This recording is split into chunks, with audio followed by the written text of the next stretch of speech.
Bien, dentro del diseño geomecánico en excavaciones subterráneas y túneles, una de las metodologías muy importantes es el método gráfico de estabilidad, que en esta ocasión vamos a revisar cómo se puede desarrollar este método, ¿no? ¿Cierto? Un poco acerca de mi persona. Guillermo Rodríguez es mi nombre, soy especialista en geomecánica y geotecnia, ingeniero de minas por la Universidad Nacional de Ingeniería, tengo estudios de especialización en geomecánica y geotecnia por la Universidad de Antofagasta de Chile, cuento con estudios de MBA por la Universidad Politécnica de Madrid, España, y asimismo también cuento con estudios de maestría en ingeniería geotécnica y geomecánica por la Sociedad de Minería de Sudáfrica. Estoy también trabajando con exposiciones para distintos profesionales de países como Argentina, Chile, Ecuador, Panamá, México, entre otros. Asimismo, algunos trabajos también que he realizado en Minera Huarón, Minera Santa Luisa, Minera Poderosa, Minera Raura, Minera Aurífera Retamas, Marsa, y actualmente desempeñándome como jefe del departamento de Sociedad Minera Corona, el último trabajo que he realizado, ¿no? Bien, vamos a revisar acerca de la metodología de Matthews, el método gráfico de estabilidad, MGE. ¿Qué es el método gráfico de estabilidad del MGE? Las dimensiones de las excavaciones permisibles para excavaciones subterráneas se determina usando el método gráfico de estabilidad, Matthews del año 1980 y Potvin, ¿no? Con su revisión en el año 1988. Este método considera un análisis estructural, resistencia de la masa rocosa, esfuerzo alrededor de las excavaciones, orientación de las discontinuidades, entre otros. El método gráfico de estabilidad consiste en hallar el número de estabilidad n' en este caso, que para nosotros nos representa la característica del macizo rocoso de permanecer estable bajo ciertas condiciones estructurales y de tensión. ¿Correcto? Este método se acepta alrededor del mundo para el diseño subterráneo. Se puede ocupar para estudios de prefactibilidad, planificación y análisis, digamos, retro, ¿no? Se puede usar solo en las condiciones en las cuales fueron construidos, ¿no? Ver puntos que respaldan esta variación. Eso quiere decir que tiene unas ciertas condiciones que solamente es aplicable para ello, ¿no? Porque cada condición ha sido un caso en el cual ha sido analizado, no un caso que ha pasado y ha sido analizado en base a ello. ¿Cuál es la fórmula que rige el método gráfico de estabilidad del número n? ¿No? Para ello va a regirse en base al Q de Barton, ¿no? El Q de Barton podemos expresarlo como el parámetro RQD, el RQD de DIR, sobre JN. Para nosotros el número JN es el número de familias, por JR, que sería el número de rugosidad, sobre JA, que es el número de alteración en este caso, por JW, el número de agua, sobre SRF, que para nosotros es el factor de reducción de esfuerzos, ¿no? Todo ello nos da el parámetro Q de Barton. Bien, tenemos también otro parámetro modificado, que es el Q', simplemente no consideramos o consideramos que el valor JW y SRF valen 1 cada uno, por el cual ya no iría en la fórmula de Q de Barton y sería un Q modificado Q', ¿no? Después de ello, ese valor Q', donde considera que el valor del agua y el SRF, el agua es seco y SRF a condiciones normales es el valor de 1, lo multiplicamos por tres parámetros adicionales, el valor A, B y C. El valor A para nosotros es el factor de esfuerzo en la roca, el valor B es el factor por orientación de juntas y el valor C, factor de ajuste gravitacional. Cada uno de los parámetros vamos a revisar en las siguientes diapositivas. Bien, para ello un parámetro que utiliza el método gráfico de estabilidad es el radio hidráulico. ¿Qué es el radio hidráulico? Es simplemente la relación que existe entre el área de un sólido o un cuerpo entre el perímetro del mismo, ¿no? Por ejemplo, tenemos acá una figura, digamos, no uniforme, calculamos todo el área, ¿no? El área y dividimos entre todo el perímetro que tiene esta superficie, ¿correcto? Y eso nos da la relación del radio hidráulico. Es una relación para el caso, digamos, medidos expresado en metros, ¿no? Para el caso de un sólido, como se muestra aquí en la gráfica, habría que dividir, ¿no? Tenemos paredes, pared techo, pared RH de la pared, RH de este techo. Cada uno de ellos de manera distinta comenzamos a analizar su radio hidráulico, ¿no? Si analizamos el radio hidráulico de este techo, simplemente sería la área de este techo, que sería esta distancia por esta distancia, el área, sobre el perímetro de toda esta parte, la tapa del techo, ¿no? ¿Ok? Bien, por ejemplo acá tenemos ejemplos, ¿no? El radio hidráulico, el área, que sería 20 por 20 sobre el perímetro, que sería 80, ¿no? ¿Correcto? Entonces nos da un valor de 5. Este igual también tiene otra distancia, 30 metros de largo por 15 de ancho, y nos da un radio hidráulico menor de 5, ¿no? ¿Ok? Bien, ¿no? Acá tenemos, por ejemplo, para esta pared de la caja techo, tenemos su radio hidráulico calculado. Sería A por B, ese es el área, A por B, y el perímetro sería 2 veces la sumatoria de A más B. Eso sería el perímetro, ¿no? Por ejemplo, si tuviéramos un ancho de 100 metros, una longitud de 100 metros, perdón, y un ancho de 10, entonces el radio hidráulico para nosotros sería 1000 unidades sobre 220 metros, ¿no? Nos da un radio hidráulico de valor S 4.5, ¿no? Bien. Ahora vamos a detallar qué es cada parámetro. El valor de ajuste por, en este caso, esfuerzo inducido, factor A. ¿Qué es el factor A? El factor A de esfuerzo en la roca A refleja los esfuerzos actuantes sobre las caras libres de la excavación en profundidad.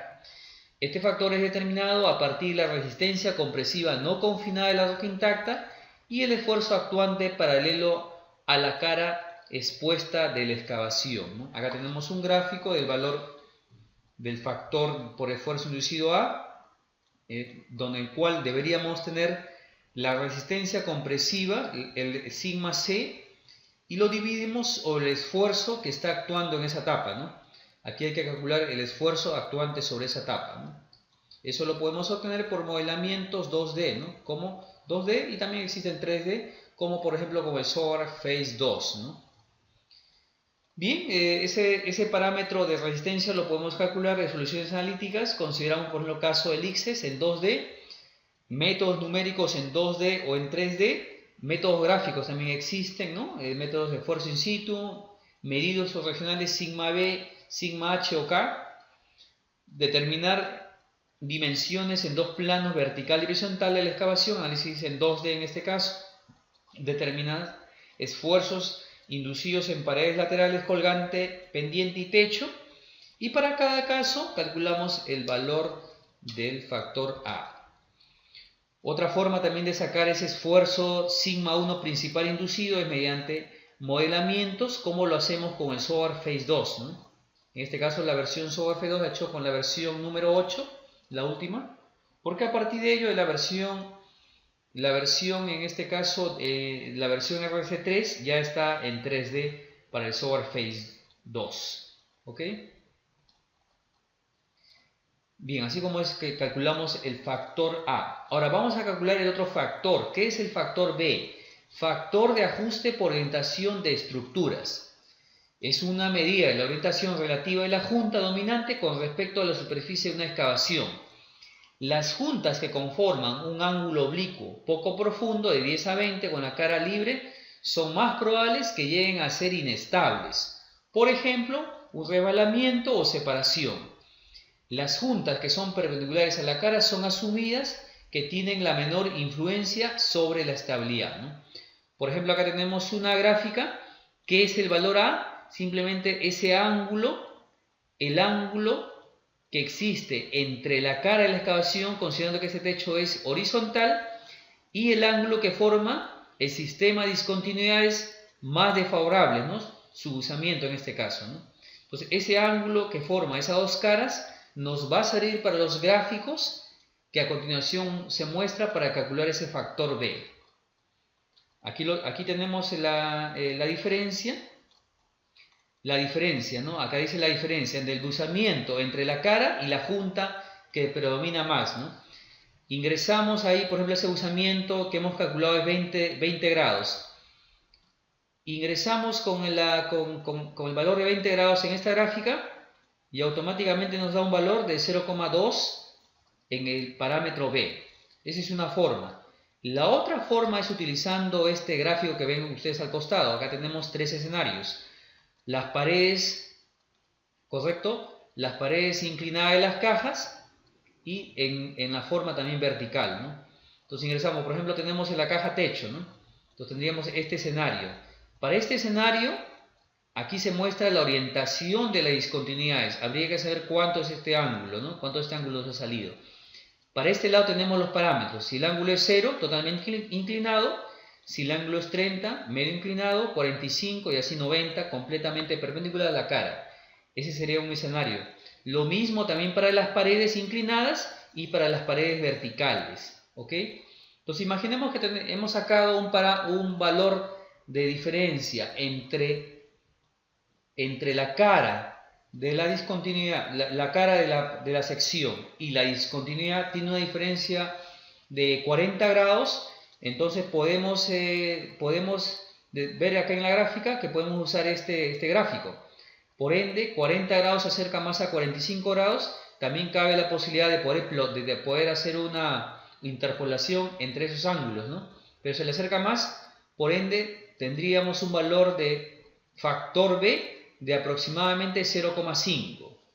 Bien, esa es una forma de cómo sacar.